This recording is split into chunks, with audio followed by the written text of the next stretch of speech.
So welcome everyone to our, we're calling this our internal celebration of One Tree Island's 50th year. And I say that because we're planning to do more of an external public-facing event, a little bit bigger next year.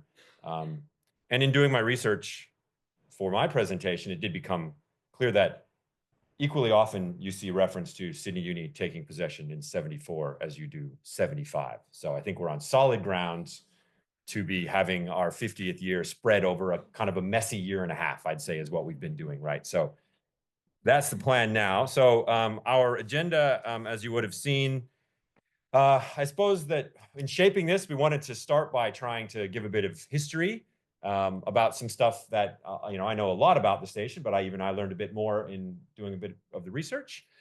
So, everyone can learn about that.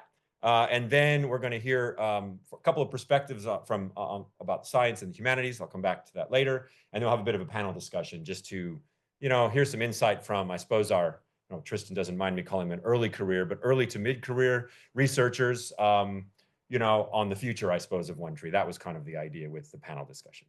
So I'm going to start. I'll share my screen here with a bit of a discussion on the glorious history of this little block of rubble that sits out in the middle of nowhere. This is from some drone footage provided. I think this was from Brendan Kelleher. As we fly in, this would be kind of the east direction.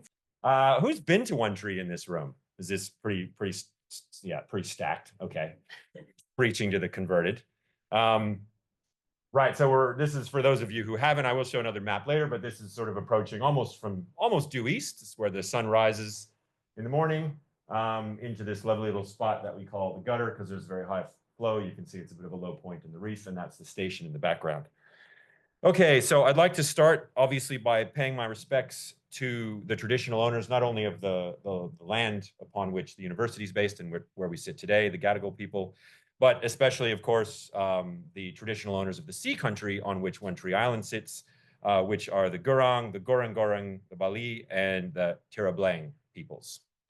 And I pay my respect to their elders, past, present, and of course, their emerging leaders. Bit of housekeeping, toilets and exits. If we were at One Tree, that's what that looks like. We're not. The exit's that way, a little bit convoluted. I must admit, there's probably an emergency exit left there, and the toilets are down to the right if you need to go. There's our schedule. So I said, after about a little before half past, I'll be turning over to Maria. She'll talk a bit about sort of some sciencey perspectives, and Killian, who will talk more about some sort of humanities perspectives before we get to the panel. And we do have a bit of food at the end to reward you for sitting so patiently through this. Okay, so One Tree. It's 100 kilometers off the coast, roughly. It's in this region we call the Capricorn Bunker Group of the southern end of the Great Barrier Reef. There's the island itself, which sits in the southeast corner of this large lagoon, which is about 5.5, not kilometers long. It's a new thing I'm trying. The math is rather complicated. I'm sure you wouldn't understand, so I'm going to leave it at that. But it's a large lagoon, probably not quite as large as Heron Lagoon, which is very close by, but it is quite a large lagoon for those of you who've been there. And then I just wanted to start with just a bunch of photos because I think I had written One Tree as a special place, and it is for a variety of reasons, but I think, and this is one of those situations where pictures definitely tell a better story than anybody can. So there's, for those of you who haven't been there, that's kind of the main office. ICT, CIS, CAUS, what they're called, CAUS now described as quite accurately as not fit for purpose. This building, as I describe the history, you'll see why. It's sort of been cobbled together from in the early days, that was the whole station, and then things have expanded since then. So now it serves as the dive shed, the workshop, the main office, the main storage area, and there's a biolab bolted onto the back. And of course, we're collecting lots of power off the roof. But that's the front of the station. I'll show you a map a bit later. But these are the perspectives you get looking across the lagoon. There's the station to the left in the top photo. And this is at a low tide, which is another unique element of the station, that you get trapped at low tide, right? Which is why it's so logistically challenging to get there. And as those of us who've run classes or worked in the manager's role or in the director's role know, what a challenge that is logistically, it's also has a lot to do with what makes the place so special. Again, here's the beachfront at low tide. And of course, when you go to One Tree, you're immediately struck by the birds, lots of birds, beautiful birds doing their fun bird things. These are some ground nesting terns, probably a chick begging for food. Actually, that's probably actually a mating pair courting each other. Later comes the chicks begging for food, making lots of noise. You've got the naughty terns coming in and out, especially at dusk, dawn and dusk, going off foraging. And of course, a litany of spectacular sunsets that many of you maybe were lucky enough to experience. But of course, below the surface, it's a beautiful place as well. This is a little shot that some of the Sydney Uni outreach people did from the beach. With the diversity of marine life, of course, I've picked the charismatic megafauna and the corals. Right, so that's just a snapshot of what a special place it is. Let's talk a bit what I'm supposed to talk about, which is the history. So that broad region called the Bunker Group after Captain Ibn Bunker, who essentially was the first European to traipse through the area, discover, if you will, and I should put that in quotes. But then sort of the history of the science station itself really kicked off in the early 70s, and I will touch back on the finer details of this due to the Australian Museum. Another special thing about it, and a big hallmark, was it being zoned as a science-only zone within the Great Barrier Reef Marine Park Authority in the mid-70s. And of course, since that time, it's grown not only in footprint, but in use and in research output. And our best stab at estimating what we have is 450 plus, but it's a big plus because although you ask people to give you their publications, they never do, right? Scientists, do you ever pass on your publications back to the research station that you did them at? I probably haven't, except One Tree. So that's probably a low estimate. But a lot of good science has come and a lot of change has happened. So here's an example that Ruby put together of our, what the island and the station itself looked like in the early 80s versus now. A couple closer views back then when there was only this main office lab area and a manager's house and a tiny storage for fuel and the generator. And of course, the boats have evolved. Great story of, I believe this is perhaps the oyster catcher, maybe not. Of a story of some of the managers making their way across to One Tree with handwritten notes and plots on how to get there, trying to follow the Heron Island cat, which quickly left them in the high seas, leaving them with literally just their compass and maps to try to get to Heron and then to One Tree. So it puts it all in perspective. I don't know why that slide keeps doing that. This is just a shot of the this region. So we know that One Tree Reef sits within this orange science-only zone. That is one of the really unique elements about the place. It is the only entire reef reef structure in a science-only zone on the reef. There are other science-only zones, but they're all sort of cookie-cutter pieces of bits of reef.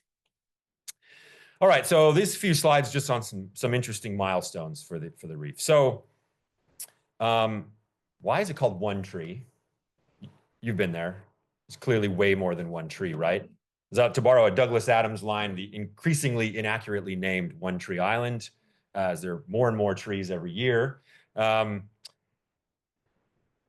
originally, and this is what I realized, when the island was first named by J. Beats Jukes in 1943 because of this large pandanus clump, which is sort of dead now, but the stands of it are still there. And even back then, in the early descriptions, there were sea eagles nesting in it, as there are now. But it wasn't actually until the next visit to the island, next recorded visit to the island was in 1927 by these two individuals who reached the island, only stayed there for a day. I think they intended to leave earlier, but they got stuck by the tide. So they have the distinction of being the first people to actually get trapped at One Tree, of a long history of people who've now been trapped at One Tree by the tide, but also first observation of Pisonia trees, right, which are the basis now for all of the birds, well, not all the birds, but certainly the tree nesting birds, the white-capped naughties that surround you on the island. So those didn't come in until the early 1900s, and obviously back then I think the description was 2 or 3 small shrubs, and obviously they've grown like wildfire since then. Visit 1936 led to, I'm cheating here, this is not the actual map that I'm describing. The map was of the island. This is a map from a paper, actually Dave Booth and Gigi Beretta's paper. But the earliest mapping that tried to outline the vegetation types of the island, there's a big kind of pond in the middle, saltwater pond in the middle. That was a bit of a hallmark. The next recorded visit to the island was in 55, where 26 scientists from Heron ventured over just for a few hours. again. This is Will's recreation of what that might have looked like. But then the science of the place and really the origins of One Tree Research Station, like Lizard Island, owe themselves to Frank Talbot, who was the director of the Australian Museum at the time. He started leading roughly annual trips out there with many scientists who we know still working in Sydney today. And then in 1969, the Australian Museum formally leased One Tree, and in 71 started building things. In this case, that cobbled together sleeping area / lab, the one building that is now the office. It was in, as I referenced earlier, 74 to 75, that One Tree Island was transferred to the University of Sydney. And then some other hallmarks since then, as previously mentioned, that it was zoned as a science-only zone in the mid-70s, 75. Well, there was construction happening, but in 86, the Lagoon View, what many of you know is Lagoon View accommodation, our older of the two accommodation blocks, was first built, increasing the amount of scientists that could be on the island quite dramatically and removing the need and use of tents. A big milestone was the late 80s when we got a toilet. Again, that's not the actual toilet. I couldn't find a picture of the actual toilet. I will keep looking because I feel like that would be pretty cool. But I imagine it looked a little bit like that, probably Pasonia around it. So that was the first toilet. And fun fact, that's why the gutter is called the gutter, because prior to this toilet, that was the toilet. Because it was a very well flushed area. And I heard stories from a colleague, Dave Booth, who maybe overshared in this situation, but about the activity of the fish around you while you were going to the toilets was a little bit unsettling. The rabbitfish, especially. Maria's nodding her head. PTSD. Some other big milestones, communications with the rest of the world came online in about 1990 with the setting up of a tower that allowed for phone calls and faxes. In terms of science, one of the certainly there's science going on throughout this, but really big program that was funded and happened at the station called Encore in the early 90s, early to mid 90s, which was all about essentially trying to test one of the predominant hypotheses of the day, which we still struggle with a little bit, is that eutrophication of coral reefs is bad and leads to algal growth and all sorts of other problems. And it was sort of mainly an issue on inshore reefs, but this was an opportunity on a pristine offshore reef to test that hypothesis. So that was a big project that brought a lot of more infrastructure in. And I think the biolab came in because of that. Yeah, should have put that on there. So we have a little biolab that you can actually go in and do, proper science, as some people would see it, with pipettes and petri dishes, if you want. That came in as part of that project.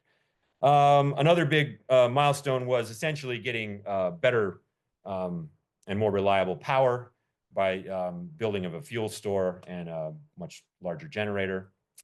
And then a really big milestone was the first baby on the island, which was Gretel, pictured here, who is now a marine scientist, finishing her PhD at UQ. And her parents, I just chatted with her dad, who was driving the cat back sometimes, and her mom, who works for Heron Resort, often at the desk when you check in to go across. You may meet lovely Robin. All right, then in 2003, we got our second accommodation block called Eagle View, pictured there.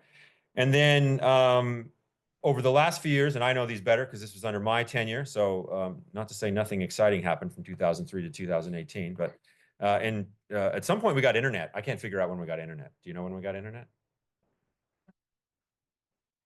Yeah. 15 with a satellite, right? Okay. So then in 18 we got connected with Heron via microwave, and then we had some other upgrades, all new power systems, and finally proper support for diving, so we didn't have to fill tanks from a single compressor every time. The early 2020s saw a lot of activity on the reef as a result of the Reef Restoration Adaptation Program, and One Tree Island has seen a lot of activity because of it in various different programs. And then my last milestone is, of course, the second baby on the station, who I think this may violate some child labor laws. I'm not exactly sure, but he was on the radio calling for people. He hadn't quite figured out how to push the button, but that's the Lucas. He's doing a cracking job, and he's a lovely addition around the place. So that's sort of the history of some major milestones. The next two things I'll cover quickly are just this is your list of past directors. So we've had 1, 2, 3, 4, 5, 6, 7, 8 directors since the founding of the station, all active, we're active marine scientists at the time, and marched the station along to where it is currently. And you'll see some familiar faces there, I think. But of course, the business end of the station is really the managers. This is kind of a work in progress. We have some gaps. We've been trying to pull this together and figure out exactly who they are. And over the last 2 or 3 years, we've actually had quite a few managers pop up on the radar. We're really interested in coming back to the station. So we've hosted a few of them on the station and, gathered from them all their information. And many of the pictures that you see here are actually from them. They brought with them and they provided to us afterwards. But the very first managers, Allison and Steve, were tasked with, setting up a research station on this island. So it was literally nothing there. They had to start building from scratch. And there's some pictures of how that progressed. I probably don't need to go through all these names individually unless any of you know them. But these are the kind of people we hope maybe we might be able to draw into an event next year, because I thought it'd be really cool to have everybody in the same room together sharing stories. One common element that you hear from all the managers is, it's sort of it's a labor of passion, One Tree. Nothing's easy. You just kind of have to put your head down, go slow, and get it done, and you'll get there. We've obviously improved things over the years, but everything still requires a lot of work. This would be Robin and Mark, the couple that I was just talking about, who had Greta and Greta lived on the island. And then through the 2000s, we've had a series of managers. During this period, they were trading on and off years. This is old Crazy Eye Russell. Who knows Crazy Eye Russell? Yeah, a few of us. And that's just an accurate description. That's not even mean. He has crazy eyes. And I've said it to him. He knows he has crazy eyes. He looks like, so Russell currently holds the distinction as the person with the longest stint as a manager. Maybe that's why he got the crazy eyes. I'm not sure. And of course, now we all know Ruby and Heinrich have been there. The dubious distinction of showing up right before the world ended.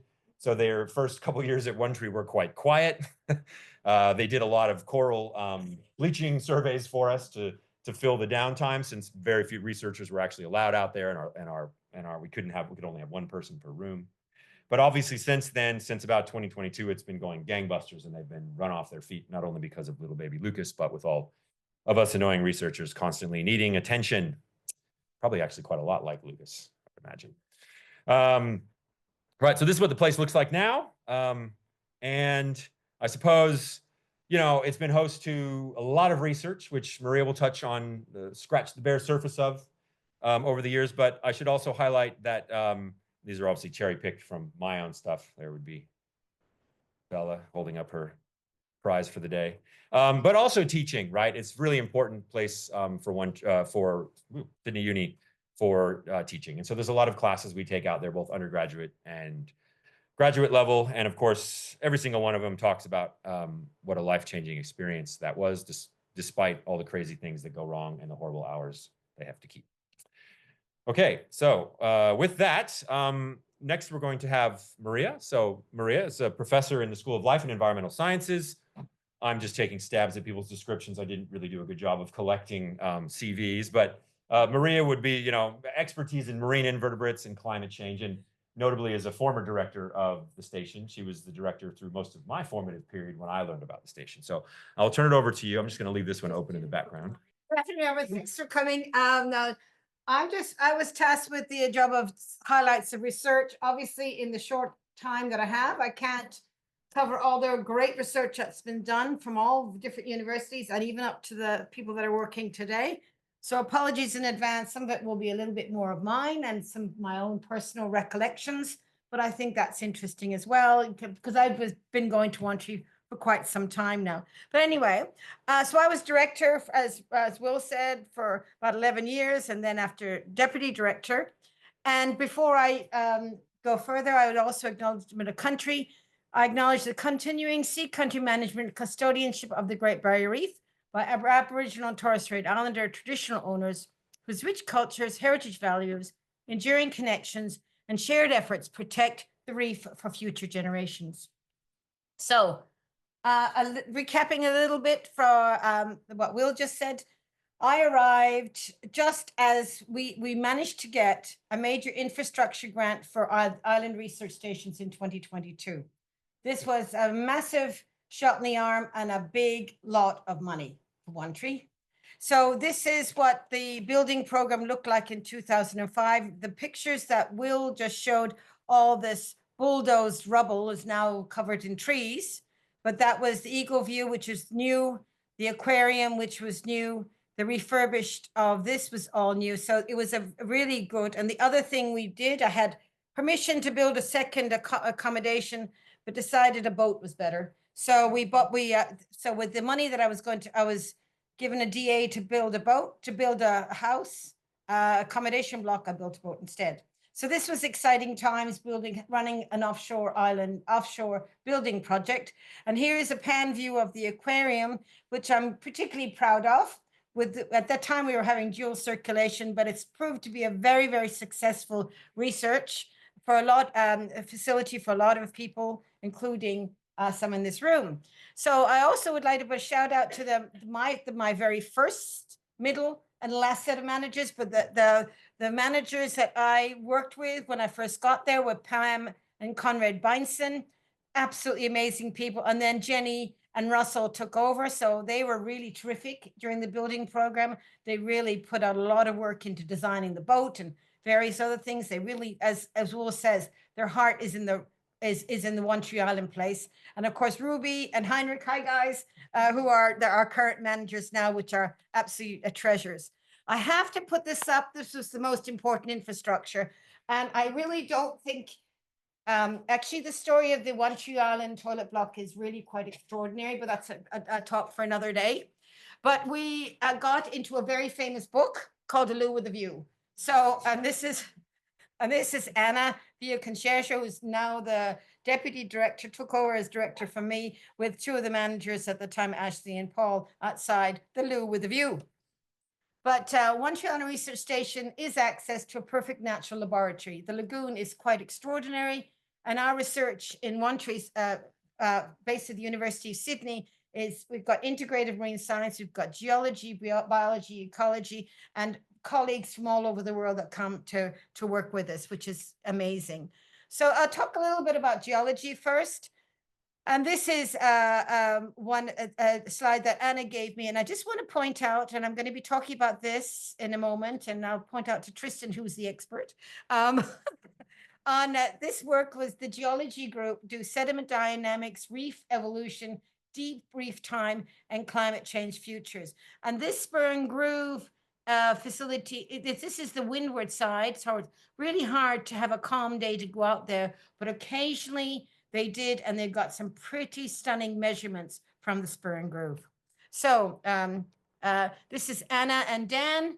They're deploying pressure transducers. What Anna's group does looks at waves and movement of rubble, movement of sand, with absolute accuracy, because Anna's interested in sediment dynamics and reef evolution.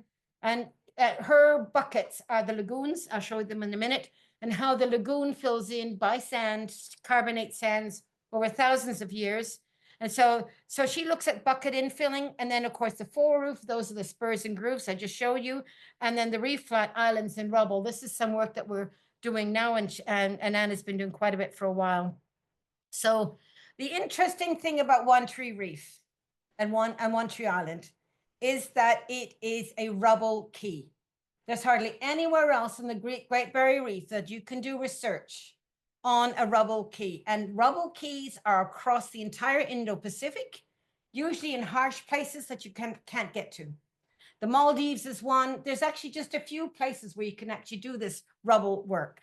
And so this is why One Tree Island has been quite important, influentially globally, because of the work on rubble. And here's Anna sitting there contemplating her rubble for sure. So this is what Anna sent me this. So when Anna works on what's called the sand aprons, these, and we thought these were just prograding into the reef, because they're in geology, there's senile reefs, young reefs, and reefs of different ages, depending on how the bucket is being filled. And notionally, when you see that, it looks like those aprons are going to fill those buckets pretty quickly. This is first lagoon, second lagoon, and third lagoon, but actually not. Those sand aprons are very stable and have been stable over thousands of years. So that's really very interesting and important to understand.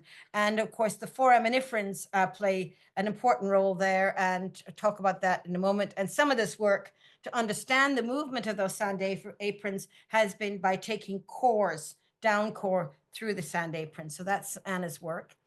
And this went on, this work was 10, 15 years in the making, where they went through all the sand aprons around the Capricorn Bunker Group, and they published a really influential paper on the spatial scales of 21 sand aprons right through the cap bunks, and understanding with the geological estimation of how these lagoons are filling. And that's quite important from a climate change perspective, because ocean acidification interferes with carbonate production and the future of the reef.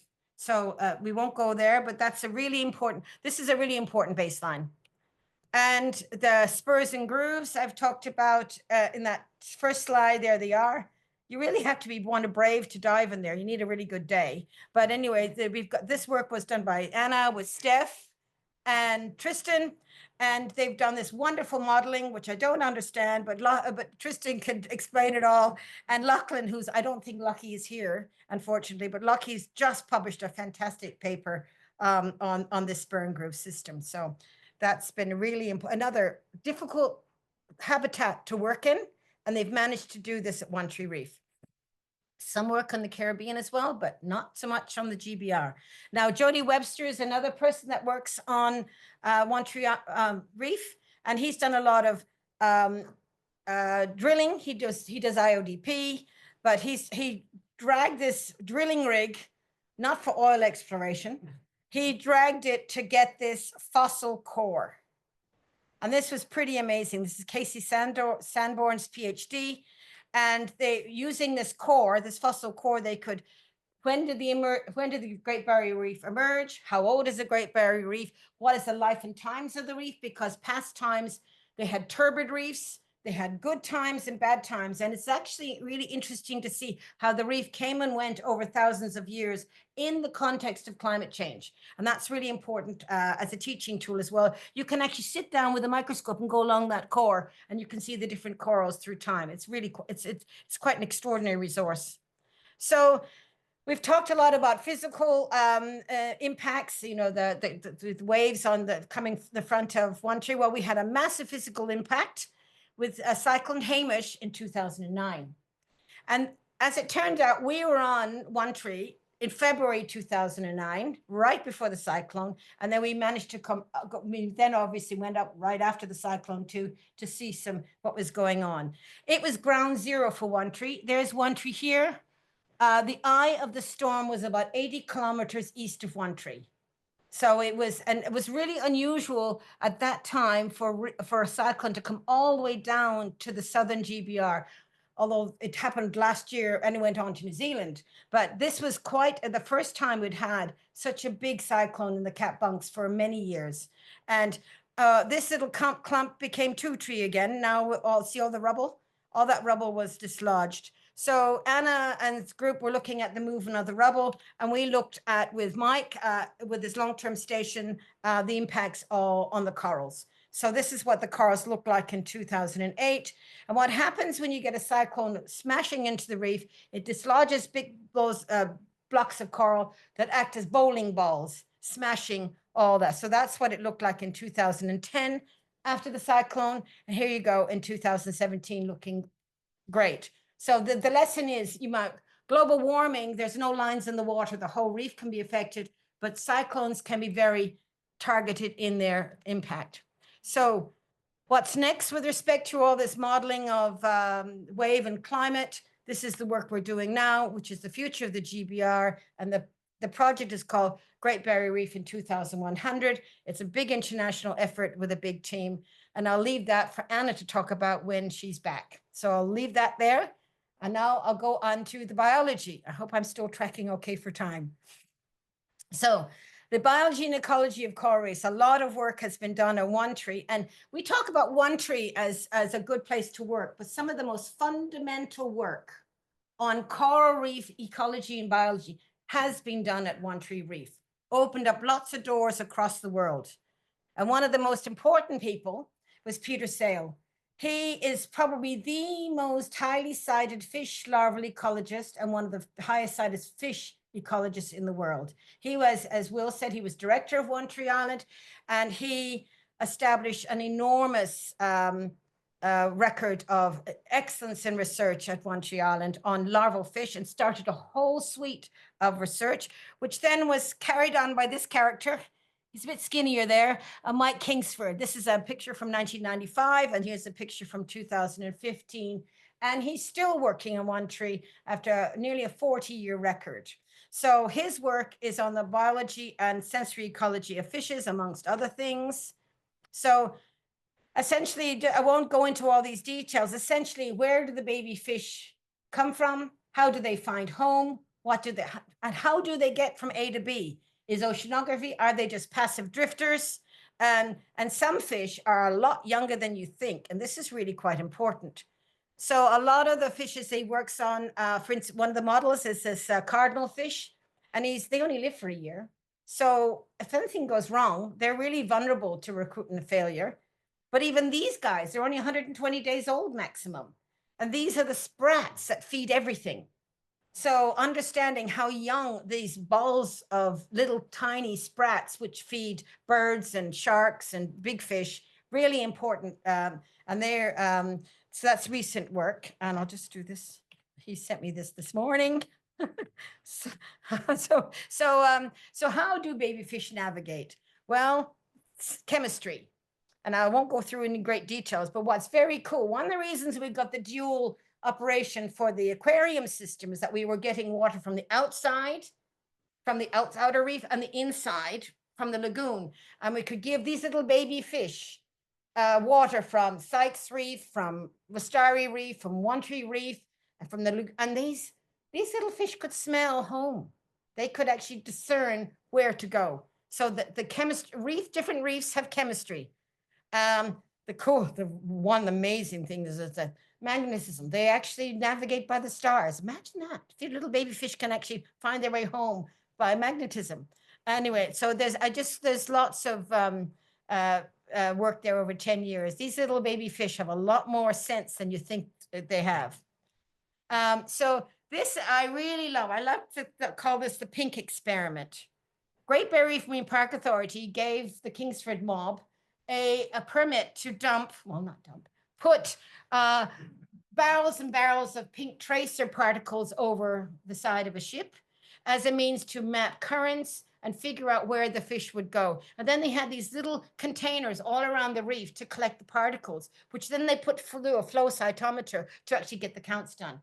Pretty amazing. This is a PNAS paper, but it actually categorically showed, along with the population genetics, that these fish can find home, and that oceanography is important, but only to a certain extent. And then they've done a lot of work on coral trout. The coral trout, I just put that there because the Capricorn Bunker Group has got the biggest coral trout fishery in the Great Barrier Reef because of the upwelling up north and comes down, that very rich water. And so it's a very important fishery. And One Tree Island, guess what, is a really important nursery habitat for baby coral trout. And that's well recognized. And also by the fishermen that come up to the zone, they say, we're just waiting for the coral trout to come out of your lagoon towards our boat, because they know that's where the fish are, at One Tree. So in parallel, then I'll just leave sort of that work aside and talk a little bit about some of the work that Will and his colleagues Dave Booth and Gigi Beretta did. These were, you've seen this picture, the fish catchers, and of course there's Bella with her fish captured right there, very happy. So, this is Natasha Hardy, who worked in my lab for a little while, then went on to Will to do a PhD. They've done, Will's group have done a lot of research on the thermobiology of fishes and I'm happy in the aquarium building and how important that's been for all that research. So, and there's Tony working with his butterfly fish. And because obviously butterfly fish, if you don't know, eat corals. If corals bleach, that's their food. So what on earth happens to the butterfly fish? Well, Tony can tell us that, won't you, Tony? So, and then finally, some of the work that Will might talk about. I don't have any details. Well, swimming around, making 3D and getting very detailed photography to get 3D reefs, of 3D models of the reefs, and studying coral bleaching as well. So, Will mentioned Encore, and now this was a massive, massive NSF and ARC grant to look at the impact of essentially pollution. Because at the time, there was a lot of controversy about how much nutrients were coming up as Will mentioned, inshore off the cane fields and the cattle stations up at the north of the Great Barrier Reef, and how that was affecting corals. And so these Ulf Hogelberg and co. got permission to actually fertilize the reefs with nitrogen and phosphate. And they used these micro atolls, which are up here. And they are like little swimming pools. You can see there's a rim of reef and a sandy middle. And so they're like little pools that you can pour nutrients in. So they use this, they used 12 of them, and they got replicate levels of fertilizing. And it was the first replicate experiment done in the field using these micro atolls as mesocosms. And they could actually show the impacts of enrichment and coral lipids and various things. That was a really quite important experiment. And I will go on, I'll just keep going, and I'll talk a little bit about my own work, mostly on coral reef invertebrates. Here's a 4-am, but I don't have time to talk about those today, but those are the things that live on those sand sheets and some of the other species. And of course, I do love sea cucumbers. They're my favorites. Charismatic megafauna. So yes.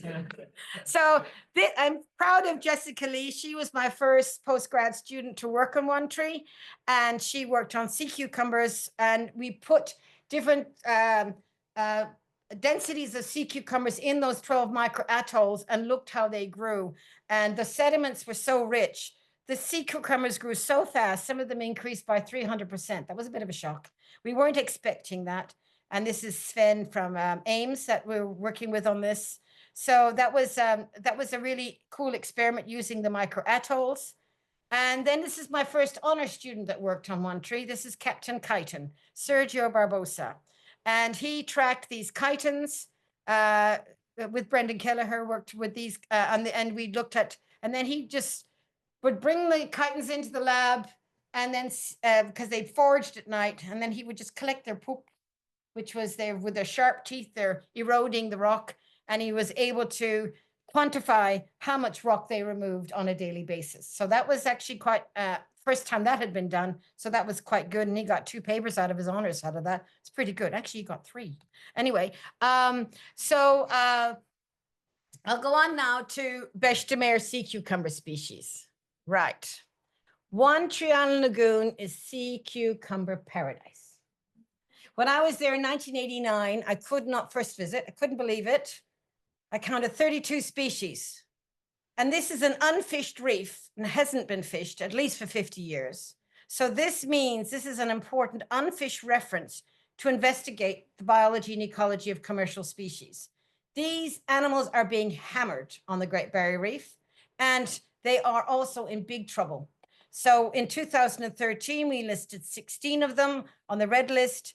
And I didn't put the dates here. And then in 2019, we listed 3 on CITES and 3 more last year.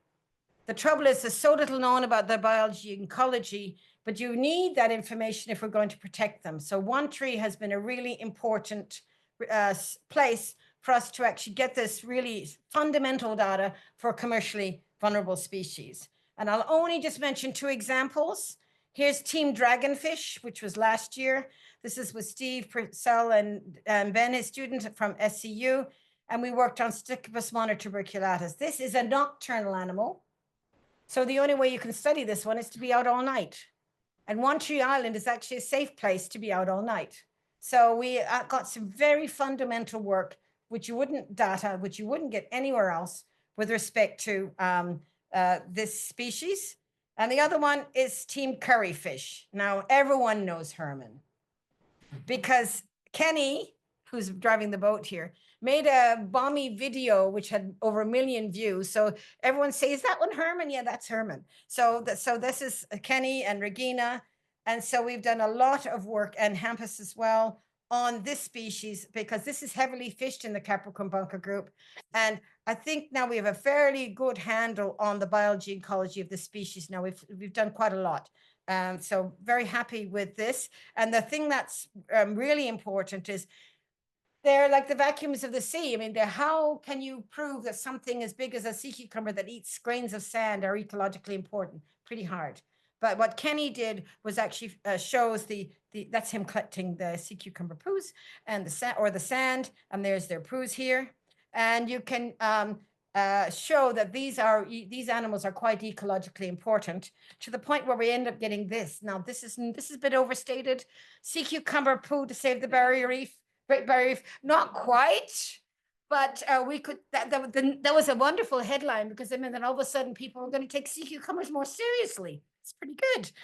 So we'll leave sea cucumbers there, and I'll just go on to the next work we've been doing recently with the chronothorn sea stars. Is indeed a spiny problem. This is Dion in the lagoon with me. So the team COTS. We've been working on chronothorns now at One Tree for quite some time, because amazingly, One Tree Lagoon has a non-outbreak population of chronothorns, which has been there for 20, 30 years. It's been there forever. So it's a really important opportunity to investigate the biology of COTS and ecology, perhaps in a place which is undisturbed, in a non-outbreak situation where it's kind of normal background. Anyway, so this is the team we've worked on there, with Shawna here as well. And Dion did her PhD on the COTS. This is a spawning COT at One Tree. And we're putting all the pieces of the puzzle together. You really need to, because it's really an unusual sea star. Breaks lots of rules that you'd expect. But to understand why they're so successful, you really need every aspect of their biology contributes. And that's a lot of work by Kenny Wolf and Dion Deeker over the years.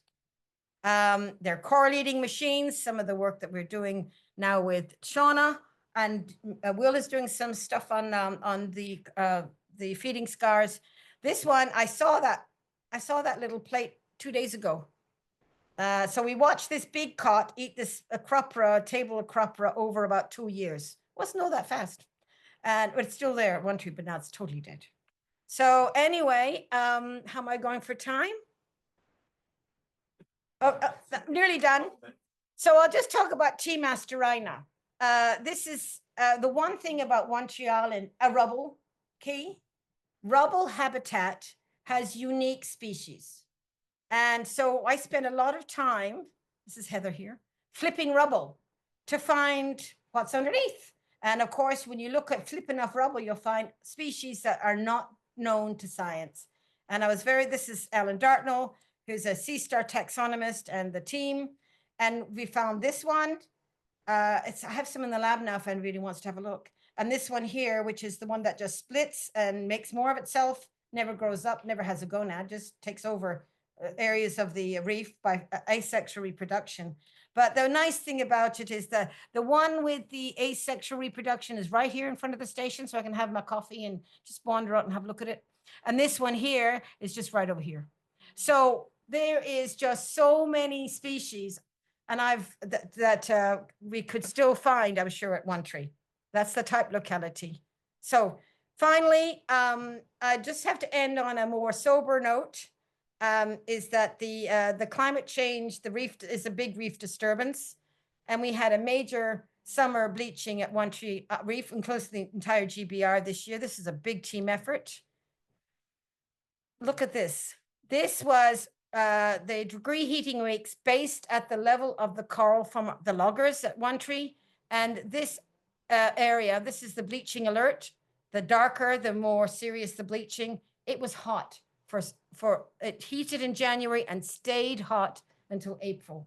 So that's a fairly devastating accumulated heat stress for the One Tree Reef. And we know now that's the highest temperature for 400 years, etc.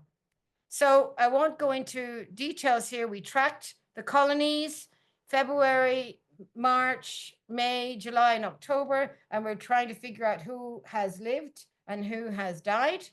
And we found, sadly, the Gonioptera, which exhibited lots of mortality, which is unusual for this species because of the black band disease that developed after bleaching. It was an epidemic around One Tree, so that's sad. And sorry, I won't go into the red are the ones that died, but some of them are recovering. So we'll know now when we look at our most recent photos. And so then we go back to Anna's favorite, reef to rubble. So the dead portions of the reef, some of the detached and started to collapse into rubble. And finally, this is the next level, Liav is here. This is the next phase in the work. We've got the coral bleaching that occurred. We have this red, some of the corals died, the red one, some of them lived. And so now Anna sees this as an opportunity for research on thresholds for bleaching, recovery, rubble transition for the different species. And can we track the coral rubble and subsequent transportation of this rubble? And that's a watch this space. This is what we'll be doing through Liam's honors in the next year. So finally, sorry, I've been talking a long time. Science at sunset, that's the best science of the lot. Great chats over, yeah, there's Russell with the intense eyes. The great chats over barbecue. And of course, I do love the birds. And finally, I just have to say a big shout. All those pictures I showed were a lot of colleagues, a lot of collaborators, the super One Tree Island Research Station staff, fun and fabulous team to work with. And I really have to also give a big shout to my family, Robert, Ronan, and Ashling. A big thank you to everybody. And thanks to everybody for indulging my talk. So Killian is works in the area of environmental humanities, I suppose, generally. He's at Australian Catholic University. So I met him when he was at Sydney University in the Sydney Environment Institute and loved going along to those events because I never really knew what was going on. I just felt like I was surrounded by really clever, smart people. So I've given Killian a big job here to, I don't know, I think I called it One Tree the Muse, but I just feel like there's a whole, I'm gonna not say untapped, it has been tapped, resource for One Tree in the area of the humanities. This one, right? Yeah. Yeah, there we go. Thanks. So I'm just gonna let you go to get out of your way. Right, And Killian will also be on the panel at the end, so there'll be an opportunity to ask more questions. Thanks. Thank you so much for coming and joining us. Really appreciate it. I'm just setting my timer. I'd be feeling sorry for anyone who had to follow Maria and Will, but as a kind of interloping humanist, I find myself trying to remember what you were saying about the emergency exit. I do want to say before I start that this presentation was mostly fretted over from unceded Wurundjeri country in Melbourne. Thanks a lot for the invitation. Thanks to everyone for coming. What I'm going to do for the next few minutes is simply highlight in kind of broadly chronological order what I take to be some significant examples of One Tree's expressions. And this is a term that I'm employing for and not in spite of its ambiguities. One of the things that interests me here in a kind of wide sense is how we might think of One Tree both as a setting for human and perhaps non-human expression, as well as an entity that itself expresses in various ways. Or put another way, my remarks are informed by the difference it makes to think of One Tree not only as an object of research, but as a subject, an agent, semantically, intellectually, and maybe ethically speaking, in the world and also for our collective works. So as Will just mentioned, I'm here today thanks to an invitation from colleagues I got to know during my time at the University of Sydney at the Sydney Environment Institute. I came to Australia from the US, where I completed a PhD in literary studies. And here at the Sydney Environment Institute, or SEI, it strikes me that I completed sort of a second doctorate in the environmental humanities. Most or all of us will be familiar with the term, but for the sake of getting our bearings, I've posted up here what I take to be a sort of enduringly useful articulation of its ambit, and I'm particularly thinking about the kind of last clause here, right, about the environmental humanities engaging with fundamental questions of meaning. Yeah, sure. Value, responsibility, and purpose in a time of rapid change. So the impact of all that training, you know, I think is legible in the sort of questions that I found preoccupying me as I was, again, fretting over my comments for today's event. And I promise this is the only slide that I will read at you, but I thought it was worth lingering over just briefly. So a few of the questions that have come to mind in preparing for this. What has one tree meant? How have one tree's meanings changed over time and for whom? Which knowledges produce one tree's meanings and how? How have those knowledges interacted with others and how might they? What sort of vantage points does one tree afford and what gets perceived at, from, and if you like, with one tree and what might? So that question about sort of knowledges and interactions among knowledges never ceases to fascinate me, and it strikes me that it's a question that we could ask fruitfully of what I take to be a sort of significant One Tree Island text, that is Community Ecology of the Coral Cay from 1981. At the very, very, very beginning of which we get a poem from June Chilvers, who we just heard about earlier, entitled One Tree Island. And I'm aware that June contributed some important observations of insect and especially bird life at One Tree in the 1970s. And Will has confirmed my understanding, my impression that with Ted Chilvers, June was one of the center's co-managers. In any case, here we see June Chilvers as poet. And I want to sort of make the point that in this book, June's poem appears before the dedication, before the preface, in the space as a kind of epigraph or a device for indicating the sort of leading theme of the work that follows. In Chilvers's poem, we note the workings of observation, of impressionism, of metaphor, of feeling, personification, and this strange and to my mind intriguing final couplet, slumber on, never wake, isle of peace and beauty. Lines that provoke a number of questions in me, like what does it mean for one tree to be sleeping? Why would that be desirable? What is it about the prospect of being awake that Chilvers wants to warn one tree against, etc. Anyway, what I'm not going to do is now deliver a 15-minute close reading of Chilvers's poem. I wanted to bring it up as a sort of early example in a text of the interaction of knowledges, and maybe to sort of like raise some general questions about how humanities knowledges, how sort of creative practice inhabits a scientific text like this. On the one hand, we could say it inhabits that text super like marginally, right? Like literally marginally in terms of the book as an artifact. But it strikes me that we can think about that in terms of sort of marginalization in a negative sense, or we can think about what is at the margins as that which sort of frames what lies at the center. It seems to me that Chilvers here is also maybe extending the legacy of scientists, writers, naturalists like the American biologist and author Rachel Carson, right, who authored a trilogy of sea books in the 1940s and 1950s, remembered most of all for Silent Spring from 1962, but also and increasingly famous for her sea work, as well as for these remarks, accepted the National Book Award for nonfiction. In particular, when she writes, you know, if there is poetry in my book about the sea, it is not because I deliberately put it there, but because no one could write truthfully about the sea and leave out the poetry.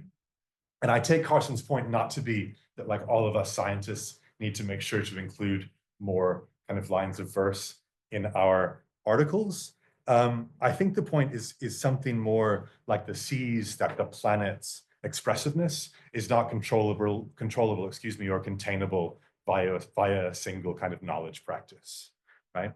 And I thought of this when I was paging through Harold Hewell's A Coral Island, the Story of One Tree Reef, also 1981. And very early on, and I think like your comments give us some nice sort of context for this as well. But very early on, Heatwell delivers this usefully sort of forthright statement of OTI's special status as an island for science, right? A statement of its kind of ontology in a philosophical sense. And I'm the kind of person who encounters a statement like this and feels impelled to disagree with it.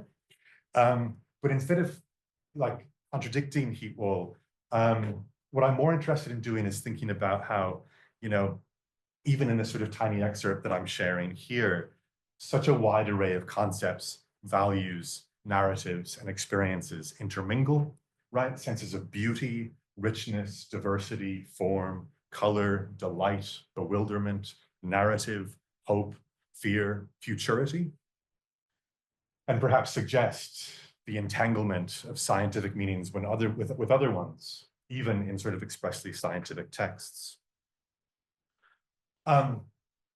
As June Chilvers has already kind of made clear to us, One Tree was, even earlier, right, in the 1970s, an active site for practices other than science, and for science in conversation with other practices. It had become, for example, the muse of the Australian poet Mark O'Connor, who worked as a diver at One Tree Island in 1972, and who published a series of One Tree poems in newspapers, literary magazines, and books in the 1970s and 1980s. And we see two of those books pictured here, one of which was funded by Gebrumpa. Apologies for the kind of poor quality of the scan. I think like the sort of best thing that we can say about O'Connor's One Tree poems is that they take seriously the challenges posed by an ecology like One Tree for certain conventions in a sort of Western literature of what I call nature. And also take seriously what it would mean to sort of animate One Tree's ecology through poetic image. So in Coralscape on the left-hand side of the screen here, O'Connor hails the coelenterate dead, the hollow-gutted stone-sheathed dwellers, the lace masons, the spicule shapers, the island makers, making an effort, I think, to linger with what is particular about the formally and texturally expressive practices of corals. Maybe the worst thing we can say about O'Connor's poems is that they treat One Tree Island as a stage for what I think it's not unfair to call the poet's misanthropy, right? For O'Connor, human beings are for One Tree a disaster, pure and simple. Right? I think we see the sort of traces of, I think what we could think of as a kind of distinctly 1970s kind of biocentric deep ecology kind of philosophy that simply cannot assimilate the presence of civilization, the presence of modernity, and indeed the presence of Homo sapiens with a sort of dispensation of nature that we would be familiar with, that we would be comfortable with. And obviously, I think this is something that we probably want to be skeptical of for a number of reasons. But the reason I brought these poems up, really, is that I think in one way and another, they prompt us to take seriously the question I raised earlier of One Tree as a vantage point, right? As a place that one perceives from, and perhaps perceives with in various different ways. And there's much more that we might say, but in the interest of time, I'm going to move toward a couple of other sort of significant expressions of One Tree and persons who have spent time there. I'm thinking, for instance, of James and Margarita Bowen's The Great Barrier Reef, History, Science, Heritage from 2002, facilitated in part by a period of research residence at One Tree. A big book, the whole kind of project whereof I won't attempt to summarize. But for our purposes, I thought it might be worth remarking on the Bowen's kind of brief, but I think very suggestive mention of the 1998 mass bleaching event, right? Sort of like recent history for these authors, and the role of OTIRS in collaboration with Greenpeace for producing knowledge of that event. A reminder, not that we needed it, of the specific place of OTI in the history of sort of modern marine conservation across science, but also communication, politics, and beyond, and maybe a token of some of the kinds of work that humanists and scientists might be continuing to think about into the future. We can follow at least one or two of these threads a decade into the future, when One Tree Island becomes a kind of fully fledged icon of looming planetary catastrophe in the New Yorker author Elizabeth Kolbert's The Sixth Extinction on Natural History, winner of the Pulitzer Prize for nonfiction. And I take this moment to be a kind of remarkable one in the sort of narrative history, the symbolic history of One Tree, when at this stage, you know, One Tree becomes a kind of world symbol, an emblem of the Anthropocene.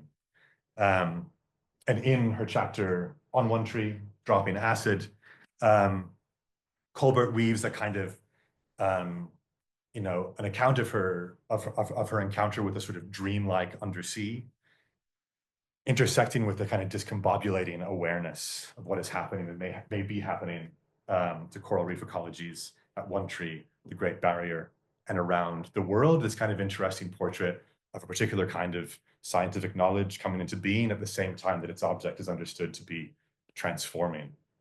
The theme of our local Sydney cider, James Bradley's Deep Water, only very recently. Also, for Kolbert, we see the continuation of a few familiar themes, right? Remoteness, vulnerability to human wastefulness despite that remoteness, and a hint of despair at the depredations of what our race is doing to the natural world. I want to come full circle, kind of come home by highlighting a few of the ways that OTI has expressed itself through recent humanities scholarship. And this involves in part returning to the Sydney Environment Institute, one of the inaugural co-directors whereof and friend to some people in this room, Ian McCalman, has over the past 10 years authored and edited a series of works that situate the Great Barrier Reef in relation to histories of empire, right, science, art, conservation, and onward. And these work, I think, you know, these works, not least of all this edition of the Queensland Review that Ian co-edited with Kerry Foxwell Norton at Griffith, I think have hosted, you know, some multidisciplinary conversations in the environmental humanities and social sciences that I take to sort of press our shared concerns about meaning, value, responsibility, purpose vis-a-vis the reef. I'm going to hold off on sort of waxing lyrical on my own experiences of One Tree. But I can't finish without mentioning, in a sort of spirit of gratitude and enthusiasm, the ways that One Tree, I'm lucky to say that One Tree has expressed itself sort of through my collaborative work over the past 10 years. And I'm not going to kind of belabor this rather busy slide, but its busyness, I suppose, is a kind of, is a deliberate tactic to suggest the number and the range of humanities-led projects over the past 10 years that have involved One Tree, sort of directly or indirectly, if I can put it that way. The kind of ongoing legacy of these projects include the Open Learning Environment course here at the University of Sydney, Global Ethics, the Great Barrier Reef, right, which I think we launched in maybe we recorded in 2017 and launched in 2018. I'm not 100% sure. I believe it's, last I checked, it's still going. Here in the top right-hand corner, and I promise this is more than just like silly self-aggrandizement, but this work, The Aesthetics of the Undersea, which I co-edited with my colleague Margaret Cohen at Stanford, who's really a kind of huge name in, let's say, sort of oceanic terms and literary studies, was something that really kind of emerged from the time that we spent at One Tree.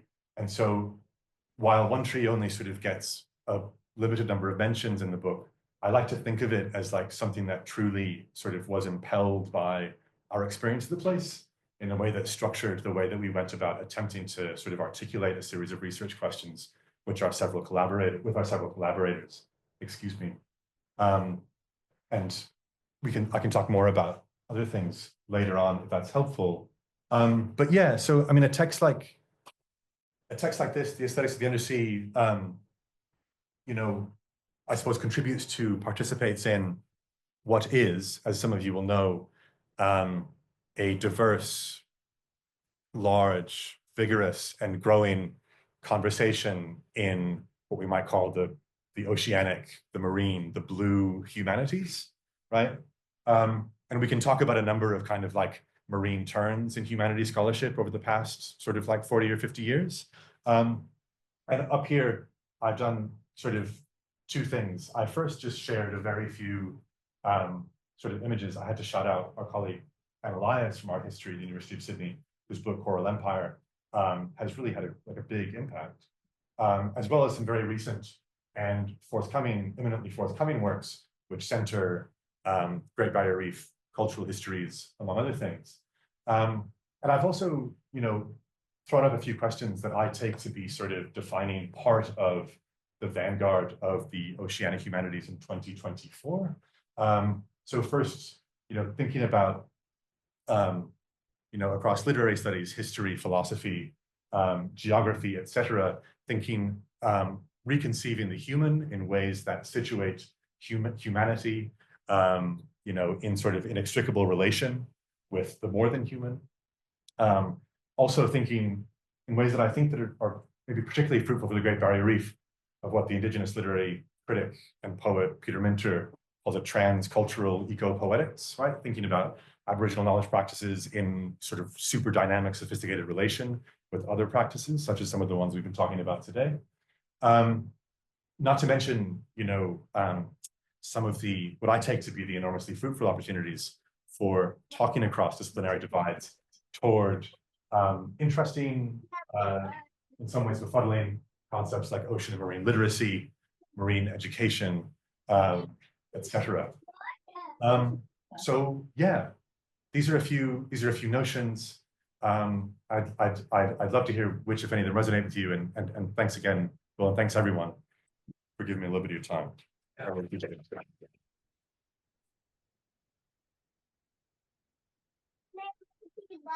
Thank you, Killian. Not at all. Excellent as always. Patting myself on the back for having invited. Thank you so much. All right, so we're going to transition now to panel. I think maybe food. So what we'll do, is that a Lucas I hear in the background? Oh, sorry. Yes. Okay, so if I could get our panelists to pop up to the front, we're going to have a bit of a chat. I'll pull up my panelist slide. We'll get the camera set up, but no, just wherever you'd like. So you've met Killian already. So Killian's going to be sitting on the panel. Again, the intent here is just to have a bit of a chat about, I don't know, impressions, and I suppose mainly a focus on the future, and I'll move out of the way in a minute. But so we've tried to invite kind of across the spectrum of some geos and biosciences and the humanities. But then we also was really interested in getting, I don't know, the institutional sounds like a terrible word, but kind of a institutional management governance perspective on our humble research station as well. What's that? Yeah, if you can start that. So with that as the overall context, so you've just met Killian. So Killian, thank you for being part of the panel. We also have Shawna Foo. So Shawna is in the School of Life and Environmental Sciences with us. She's a DECRA Westpac and Sydney Horizon Fellow, recently started in a continuing position, or recently, year, I don't know what we're at, but I think solidly in our ECR category, along with Tristan. So Tristan's in School of Geosciences, and he works in, sorry, I should have said, Shawna's expertise is broadly coral reefs, climate change, remote sensing. Again, I didn't ask them for this, so I apologize if I've just badly mischaracterized you. And Tristan, again, hopefully providing some of the geoscience perspective, and you would have seen that in a bit of his work in Maria's talk, but on sediment transport dynamics, Earth surface evolution, deep time interactions, climate change, ocean geomorphology. And then Emma Bowen, Dr. Emma Bowen has been gracious enough to come and talk to us. So Emma is currently the CEO in the Deputy Vice Chancellor for Education's office. She was previously the general manager in the Faculty of Science, which is how I came to know her, and probably where she probably came to know One Tree, I would suppose. Interestingly, Emma has a PhD in English literature, so very, broad spectrum of knowledge. And yes, Killian said, I thought I liked your vibe. Okay, so that's our panel. Ruby, I don't know if you guys are in a position and want to share yourself. I can throw over to you as well. If you don't have to formally be part of this panel, because I certainly did not ask you to, but I'm sure. Yeah, maybe- we're happy to be a part of it. We're just Okay, cool. So I'm and sure look- people would love to hear your perspective. Okay. All right. So I thought I would just, I've just got 3 kind of broad questions that I'll throw to the group. And the first one was just about, I think everyone, I always like hearing people's first experiences at One Tree. So we can just jump around. I mean, maybe we'll start left and work right on this one. Tristan, did you want to tell us a bit about how you got, 2 or 3 minutes of how you got tangled up in One Tree and what it was like going there for the first time? Yeah, I guess I think the only time I went to One Tree, I went there 3 times, and it was always for teaching. So I don't really do any research there. But I think what was the most impressive thing was surprising the first time I arrived. I think it was like I went there, I think in 2016 or 2017. And I was coming from like CSIRO, where basically I had to learn how to go down some stairs with 3 points of contact. And I arrived there with like 20 students, and it was going all over the place. And I was just like, wow, is it really how it works at Sydney Uni? But basically, we didn't lost any students, so I was really happy with that. And that's my first experience, yeah. And then after, I was a bit scared to return the next year, but yeah, it worked out. So that's good. Yeah. Good. Okay, thank you. I started as general manager in science just before COVID hit. So I started, then we had bushfires, floods, then COVID. And so one of my first jobs was actually closing down One Tree Island and not allowing people to visit it, because obviously we were in that awkward position where actually Queensland hadn't gone into a lockdown, but the whole of New South Wales had. So we had different rules that we're having to try and put together. So when we finally came out of all of the various lockdowns, the first work trip I did was to go to One Tree with a group of academics and professional staff from the School of Souls. And it was amazing. I was absolutely gobsmacked. Now, we helicoptered in and boated out. And I can tell you, I have never been so seasick in my life as the trip back from Heron to the mainland. And I am in awe of students and staff who do that trip regularly as part of their job, because I'm a wuss and I really hate being sick.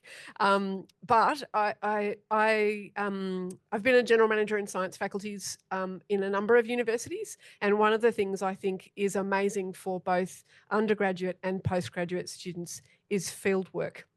When you have conversations with students about sense of belonging, the people who feel they belong the most are those people who've gone out and done something, an active thing, as part of their field work.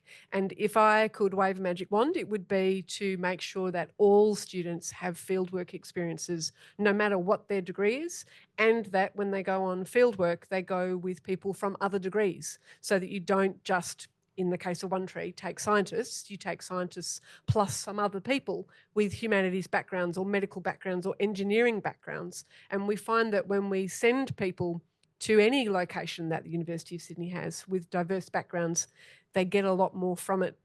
And it's not to downplay the importance of the teaching in the classroom or the teaching in the lab. It's just that the bonding relationships that seem to occur as a part of fieldwork are so much stronger. And that was reinforced for me in my own experience of going to One Tree with my work colleagues, as well as having been back since with different work colleagues. My first trip to One Tree was in 2015 with Maria, helping to teach, I think, a master's in marine science and management. And I think it was actually my first visit to the Great Barrier Reef. So I'd been to other coral reefs, but not the best one. And so when we were coming over, I think it was in a small boat. It wasn't Linkia. And I was so excited. I put on my mask with like my clothes on, and I was hanging out the side of the boat, and Maria was holding my legs so I didn't fall out. So I could see the reef for the first time as we entered. And it was just, I just remember the big bommies and just everything was so colorful. So that was pretty, a great moment. And then I also remember doing my first reef rubble walk with Maria, and maybe some of the students have also done that and know how exciting that is, because I also love invertebrates and I love flipping over things and seeing all the weird and wonderful things that live there. So it's just, yeah, wonderful to discover everything under the water and all the things that live in the rocks. You've already heard from me. I'll keep it brief. But I arrived at One Tree in 2014 for the first time, thanks to pure dumb luck. I happened to be in Australia for some unrelated work relating to my postgraduate degree, and a close colleague, Jonathan Lamb from Vanderbilt, where I was at the time working with Ian here at SEI and also with Margaret at Stanford, and with folks at One Tree and at Heron, on developing sort of developing a plan for a kind of humanities-led teaching program at One Tree Island. My trip to Australia happened to coincide with theirs, and lo and behold, I wound up going along with them. And I mean, my sort of memories of the experience are hard to put into words. It was truly life-changing and kind of life-defining in terms of the professional interest that I've had since then. And this went on to sort of seed this work on kind of marine and submarine cultural histories. That's, I think, sort of been at the heart of many of my colleagues' work ever since. We had no idea what to expect. Normally, you get sent to One Tree for a small stint before you fully accept the job, but we were living in Tonga at the time, so we couldn't do that. So our first time was moving there, and it was so rough, like talking about trips, rough trips, Emma, it was just crazy. And the managers that we took over at the time told Heinrich to take the helm of Linkia, one of our largest vessel, and yeah, it was just underwater. It was crazy. Yeah, so it was a pretty wild experience. But yeah, luckily we'd been in lots of kind of rough seas before, so we weren't scared. But yeah, I just never forget the moment we crossed the lagoon for the first time. And if you've been to One Tree, you know what it's like. You almost hold your breath, and after 5 years I still do it myself. Where you cross is very, very shallow, even at the highest tide, or the tide that we cross at. And I just remember holding my breath and just thinking, wow, this is just wild. And if you've been to One Tree before, and when people ask me about explaining it and what makes One Tree so unique, is it's literally like stepping back in time, and it still is to this day. So it got so much character and charisma, and it's just, not only is the reef amazing, but the station itself is just so unique. I just don't think there's anywhere in the world like it. So well, yeah, that maybe there is, but I don't think so. So yeah, I'll just never forget thinking, wow, this is where we live now. And it's stuck with me. It doesn't ever get old. No, it's beautiful. Thank you. That's an excellent transition to my next question, which you've answered already then, because I want to hear you guys tell everyone, and you may have touched on it a little bit, but what's special? Like many of you have, scientifically speaking, or maybe just in your personal lives, have traveled a lot, been to a lot of places. I guess I'm interested to hear, what's special to you about One Tree?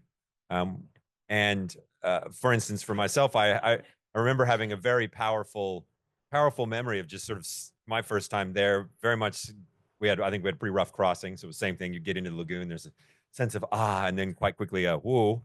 But I remember a short time later sitting in the water on the beach with a beer, just sort of looking out at the mullet swimming across, just thinking, what's going on? I don't understand what's just happened. I'd only been in Australia for maybe 3 months at that point. And somehow whatever series of life decisions that I had made had landed me in that spot at that time. And I was feeling confused because I don't, not that I necessarily make bad decisions, but I couldn't have done it that well to wind up there, I suppose, is what I was thinking. So I guess it's, that's sort of what's unique about it. It could be science, could be personal. I guess that's those sort of perspectives that we'd be interested in. So I would say that I had a similar feeling to you arriving, and that first evening and then the first morning, because I woke up early with the birds and, went out for a walk, which obviously isn't a long walk. And I thought, how did I land this job? with this amazing experience, like such a privilege. And I've loved all of my jobs. So it's not that I didn't like before I came to the University of Sydney, but wow, that was just extraordinary. And because I haven't been privileged to do a reef walk with you, but I've done a reef walk with you and I've done a reef walk with Jody. And I have subsequently taken my kids to Indonesia and Hawaii, and I've done reef walks with them in both of those locations, which are not as good as the ones I did with you. Now, I did learn enough science so that when I turned things over, I could tell them what we were looking at and where it came from, and remembered enough that I didn't look like a complete idiot.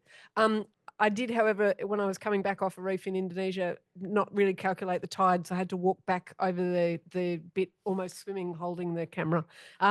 And not drowning the child. But apart from that, it was fine. But one tree is it's just a spectacular location. The people also make it. Like, I'm sure if the island managers were horrible and grumpy, I wouldn't feel as great about it as I do working with the island managers we've had, and listening to other researchers talk about the history of island managers you've had. You've actually got amazing managers again and again and again. And I think that's testament to both the researchers, but also the island itself. So that would be my feedback.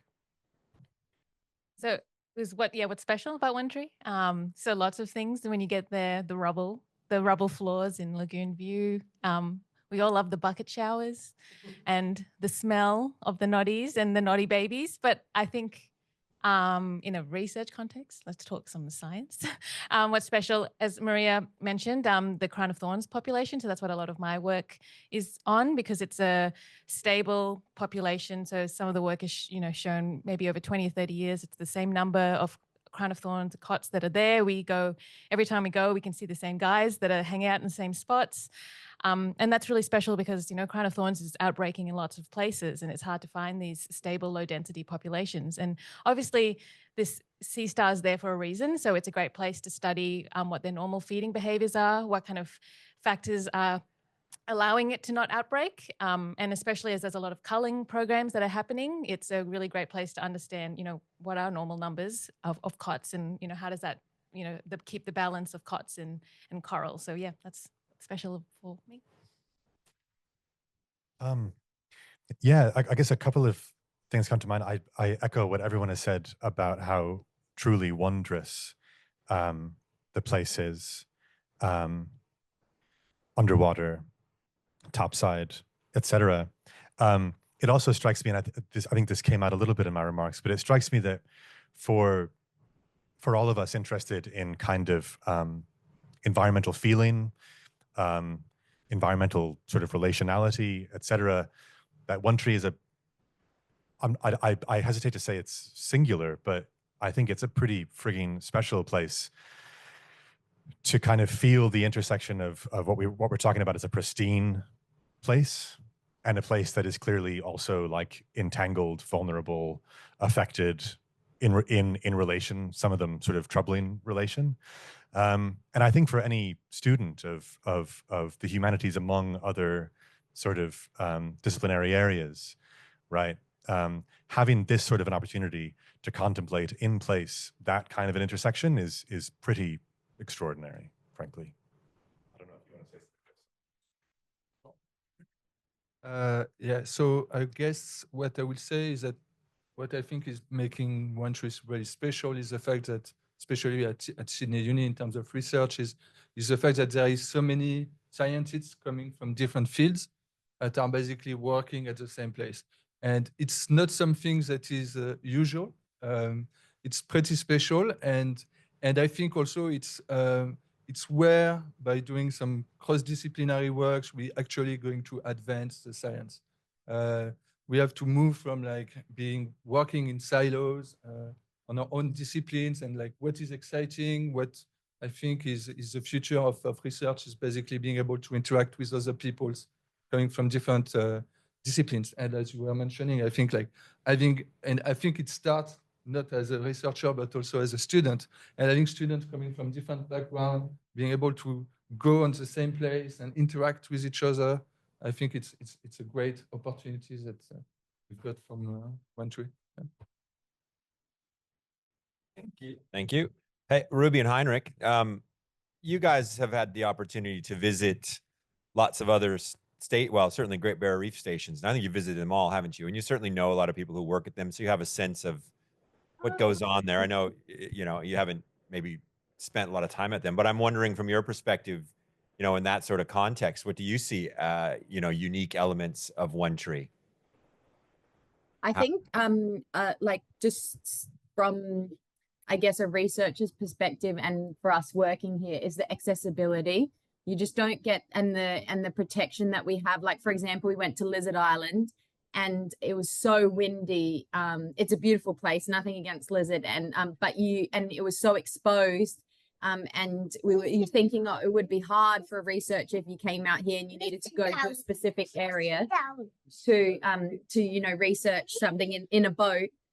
Whereas at One Tree, you pretty much always, except for in a dreaded northerly, but then you can at least go to the back of the island. There you've got the lagoon where it's where you're always going to have protected waters where you can do your research, and that we can know that the researchers for our side of things on our job are going to be safe and able to conduct their research basically in most weather or any weather conditions really, because it's always pretty much protected. I think that's really unique. And I also think the variety of habitats, and then of course, as Will said, you know, there's only 2 orange zones in the whole Great Barrier Reef, and although lizard and heron and Orpheus have beautiful reefs, they still have impacts from, for example, if you're doing a transect and then you're coming back every year, a recreational person could just drop their anchor in the middle of that transect, and then you've got this unexplained disturbance.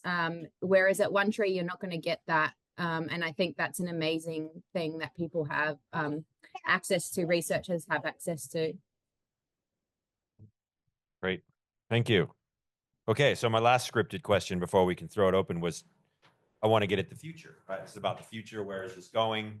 And I don't even exactly know what context I want to hear that perspective in, so I might just leave that open. But, you know, obviously, how do you see, I suppose, the value of One Tree changing in the future? The reef is in trouble. One Tree's just gotten hammered after dodging a lot of bullets since the late 90s. Just got hit pretty hard. You know, does that mean, you know, what does that mean? I used to tell people until that point, well, we were one of the ones that had dodged the bullet, so that makes it unique. Now we haven't. Doesn't necessarily, maybe it changes that, maybe it doesn't. But I guess I'm interested in that sort of perspective on the value of the station going forward from kind of each of your contexts, I suppose. Yeah, you got it. I start. I guess, yeah, we've got this project with Anna and Maria and those in the room here about the GBR 2100. I think that's maybe the easiest ARCGP that you can get, because sadly we can guess what will be the state of the GBR in 2100.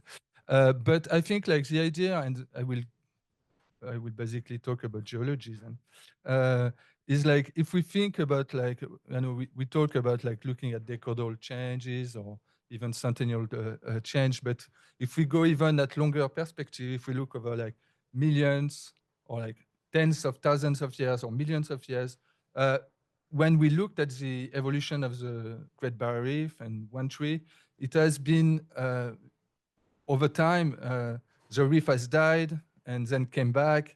And so in terms of resilience, I think these systems, they are really good. And maybe we will not see the future of One Tree Reef, but for sure there will be a One Tree Reef somewhere in the future. So it's more about us, how we are going to be resilient to what the impact that we are having on the climate, but mostly on the biodiversity, I think, more than the climate, which is like really the big issue. And yeah, so I think like in my field, like trying to understand how over really long period of time we had like succession of phase of growth and decay of the GBR or One Tree or other places is really important, and that's I think that's something that where we, and that's come back to what I was saying before, is I guess like to answer this type of question, we need to go beyond just like looking at what we do in our disciplines and try to interact with others to make it happen. I am interested in how we fund continuing to use it and continuing to refresh the facility. I think it's an amazing one to have. I don't know that I agree with the COS assessment of not fit for purpose. And I noticed that nobody's offering to solve that for us. And so on that basis, I'm certainly interested in how do we solve that. I think that the winning of the grant that built the buildings and bought the boat is amazing, and I need to work out how to do that again is really the short version. And I think I've already made it pretty clear how I feel about students of any type and why that's a benefit. So so I just came back from One Tree yesterday. Luckily, we made it back because every flight was cancelled or delayed. But I was quite nervous about going because the last time was a year ago. So, you know, going through the worst bleaching event, I'd seen lots of photos. I've heard from lots of people here how much death there was. But, you know, in swimming in Shark Alley, a lot of those cool labyrinths you swim through, you know, there's a lot of death and crumbling, which is sad. But there was also a lot more recovery than I expected. And still, even in Second Lagoon, some of these huge acropora colonies that were beautiful and vibrant. And, you know, they're the coral that most likely dies when there's any heat wave. So it was just amazing to see that. And so that's a really long-winded way to say that One Tree is really important now to study coral recovery. It's one of the most protected places. You know, you're not going to have the impacts of humans and tourists. And so just now understanding what factors improve coral recovery is going to be that's what I think makes One Tree really important. And then also just wanted to echo what Tristan has said. I think we had a meeting recently with lots of researchers from the uni talking about where we work in One Tree, and we shared what sites we work at, what kind of data we collect. And I've used data from temperature loggers that's shared there, and it's all going to be about collaboration, and we all do really cool things. And I think if we could really just all work together and we can put our data together and really answer some cool big questions. So collaboration. Thanks, Shawna. I'm not even going to pretend to venture some sort of implausible claim about my ability to predict the material future of One Tree Island. So I'll just say something so modest in scale as to be possibly ridiculous. But you know, where I work at ACU, fingers crossed next year there'll be a new course launching, a Bachelor of Social and Environmental Sustainability, and as part of that, fingers crossed, we've got up a few courses. One of which in the humanities, one of which is a third level course on the oceanic humanities, and just a sort of course in interdisciplinary methods, attending to a number of what we take to be sort of really productive sites for thinking along some of the lines that I've mentioned. It seems to me that at least in the future, the work of myself and colleagues can center places like One Tree in the course of that sort of thinking, in the course of that sort of teaching, as a sort of service to it. If you like. Yeah. Our main focus and hope for the future of the station is to continue to improve the facilities and the infrastructure that we have here. And of course, a big part of that is a new boat and other upgrades and things. So hopefully, you know, I can't tell what's going to happen, but in our time here, we've seen a huge shift within the university that's caused a wave of a lot of support for One Tree. So I can't tell if that's going to continue, but my hope is that that does continue and strengthens, and from all different people within, not as going on the collaboration thing, not just in the science department, but throughout the university. We've had people interested in coming out to the site. So also talking to those who are not in the science discipline, there's a lot of room and activity for you to come here to run conferences or to experience a different way, like, you know, a different place to learn and share ideas and have inspiration from. So I just hope that the future for the station is continuing to be positive and continuing to grow and facilitate further research and education. Great, thank you. Thanks everyone for coming, and Annika for bearing the brunt of organizing all of this. And I suppose the last message is just keep your ears open. We are planning to do a bigger event next year, public facing, and I'm hoping there'll be a fair amount of social activity associated with that for people who've been involved with the station over the years to come together, or even people who just want to learn from people who've been involved with the station over the years. Clap, Lucas. Yay! And bye, Lucas. Say, can you say bye, everyone? All right, bye. Go have some snacks. We're gonna have snacks.